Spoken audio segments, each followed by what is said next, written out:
Star என்ற பெயரில் YouTube channel நடத்தி வந்த பிரபல யூடியூபர் சுதர்ஷன் தனது காதல் மனைவியிடம் 10 லட்சம் ரூபாய் வரதட்சணை கேட்டு கொலை மிரட்டல் விடுத்ததாக வழக்கு பதிவு செய்யப்பட்டுள்ளது. இதுகுறித்தான கூடுதல் விவரங்களை வழங்கவிருக்கிறார் நமது செய்தி ஆசிரியர் வேல்ராஜ். வணக்கம் வேல்ராஜ் சார், இது குறித்தான முழு விவரங்களை பதிவு நகை 5 லட்சம் ரூபாய் பணம் மற்றும் மூலம் மதுரையைச் சேர்ந்த மருத்துவராக பணிபுரிந்து வந்த விமலா தேவி என்பவரை காதலித்து திருமணம் செய்திருக்கிறார். திருமணத்தின் போது இவருக்கு 30 பவுன் நகை, 5 லட்சம் ரூபாய் பணம் மற்றும் சீர்வரிசை பொருட்கள் கொடுத்ததாக கூறப்படுகிறது. இந்த நிலையில் டெக்பாஸில் இருந்து விலகிய பின்னர் டெக் சூப்பர் ஸ்டார் என்று இவராக என்னதான் நாடு உருப்படாம போயிட்டே இருக்குன்னு தெரியல. நாளுக்கு நாளுக்கு இந்த மாதிரி ஒரு வரதட்சணை மயிர் மட்டும் இந்த மாதிரி தான் ஒன்று வந்துட்டே இருக்கு.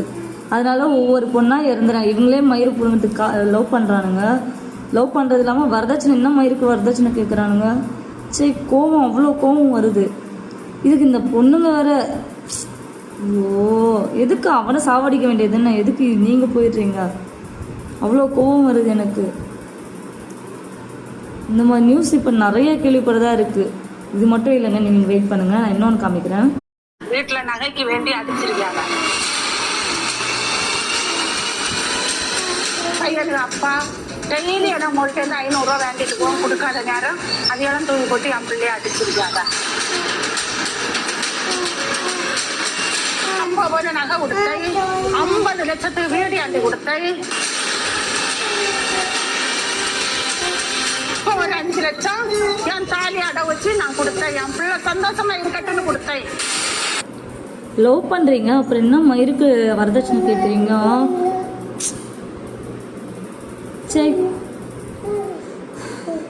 வரதட்சணை கொடுக்கலன்னா சாவடிச்சிருவீங்க, அடிப்பீங்க, கொடுமை பண்ணுவீங்க.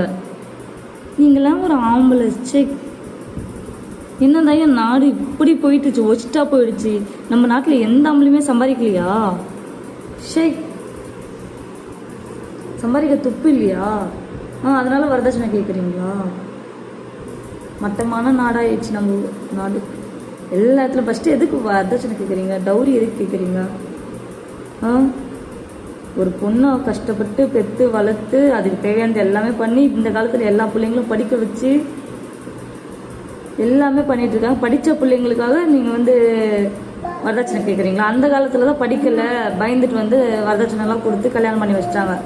ஓகேங்களா? அலைஞ்சிட்டு போய் கல்யாணம் பண்ணிட்டாங்க. அப்போ இப்பயும் அதே இது எதுக்கு எடுத்துன்னு வைக்கிறீங்க? எல்லாருமே ஐடி கம்பெனி அந்த இந்த போஸ்ட்டில் தான் இருக்காங்க. அது பத்தலையா? வரதட்சணை எதுக்கு கேட்குறீங்க? யோ, நீங்களாம் வீட்டில் இருந்தீங்கன்னா பொண்டாட்டி இங்கே சம்பாரிச்சது போடுவாங்க.